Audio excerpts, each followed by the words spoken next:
Hey guys, welcome back to another Shop Don't Stop video. We know it's been a while. We've had some stuff going on. James graduated from school recently, moved a little farther away from me, so we weren't able to film as much as we wanted in the past. But we are, back together today, and we wanted to do an update video on the light bar here for some of you that were asking. We are doing an update video on how this light bar has been holding up for the past year and a half or so. And we're going to just go kind of top to bottom, go through a list of things that we see and make sure all the electrical is still in good shape and make sure that all the bulbs are still working. So we're going to go through it systematically and let you know if it's still a good idea to purchase this bar and install it on your vehicle.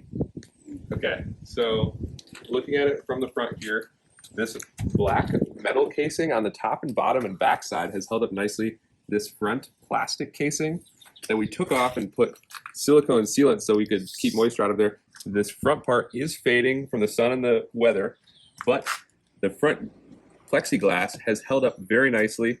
No scratches, and there's no moisture within that housing. So that sealant that we added has done its job, looks really good, and has held up nicely. So over here, we'll look at this bracket, look at the hardware that's provided. So this bolt that holds the light bar to the bracket has not corroded, not rusted, but there is one that we installed that goes through the bumper that has corroded and does not look very good. So that could be that moisture has been dripping down on that and rusted it out, or it just wasn't very good quality to start. That's just something to note, that it won't hold up and won't look that good. But the bracket, sturdy, hasn't bent, hasn't rusted, is nicely powder coated still. Let me go pop the hood and we'll look at the electrical. So tracing it through, it goes just right under the front on these 4Runner grills, and we have it tucked back between these pieces here. It's held up pretty nicely, and it's kind of pooled just in the back here. Kind of hard to see, but it's safely tucked away, all in good condition. These connectors have held up very nicely. No moisture, no corrosion on that connection.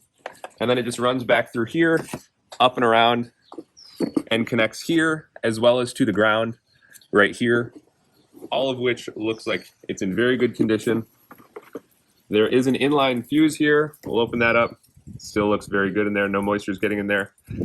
Excuse this engine bay, it's pretty dirty, but this line continues back. There's a connector here, and then it goes to the firewall. If you remember from the first video, we cut off the nipple that is in this rubber piece and ran this wire right through. I have not heard any additional noise because of that.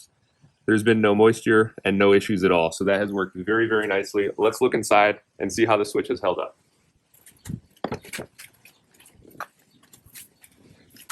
So if you remember, we got a kind of OEM looking switch and we put it on this panel here.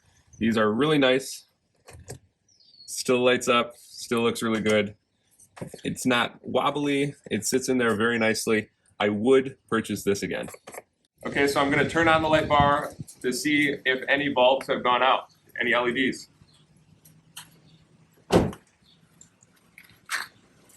So it still looks good.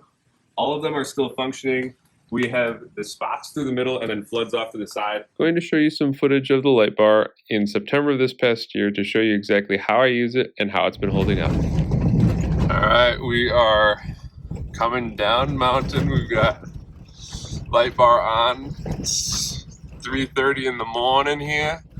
We are about to hike Mount Timpanogos. So this light bar is super good for, at least for me, identifying contrast points, so potholes and things that I wouldn't normally be able to identify with just my regular lights on. I'm really liking this feature for kind of these back roads, these national forest roads that a big pothole could really ruin your day. So really happy Shrikar and I mounted this up before our last trip, and it's really paying off. But it still is very bright, just as bright as when we first got it and installed it. And I've been very happy with this addition to the vehicle.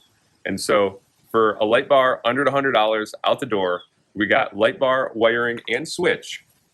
I think this has held up, withstood the test of time, and still think you should purchase this for your own vehicle. So thanks for following along with this video. With this update, we do support it. We think it's a good product. For $100, put together your own light bar system on your car. So down below, we've linked our previous video where we installed it. In the info section, there's links for all of the products we use, and we hope you enjoy.